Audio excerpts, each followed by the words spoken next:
ದೇಶಕ್ಕೆ ಯೋಧ, ನಾಡಿಗೆ ರೈತ, ಬಾಳಿಗೆ ಗುರು ಒಬ್ಬ ತಾನೆ.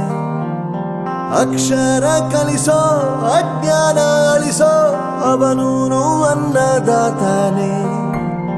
ತಪ್ಪು ಸರಿಯ ತಿದ್ದಿ ತಿಳಿ ಹೇಳಿ ಸಮಬುದ್ಧಿ, ನಮ್ಮ ಚಿತ್ತ ಶುದ್ಧಿಯಾಗೋ ಹಾದಿ. ಎಷ್ಟೇ ದೂರ ಹೋದ್ರೂ ಮರಿಬೇಡ ನಿನ್ನ ಬೇರು, ನಿನ್ನ ಸಾಧನೆಗೆಲ್ಲ ಇದುವೇ ಆದಿ. ಪಾಠಶಾಲಾ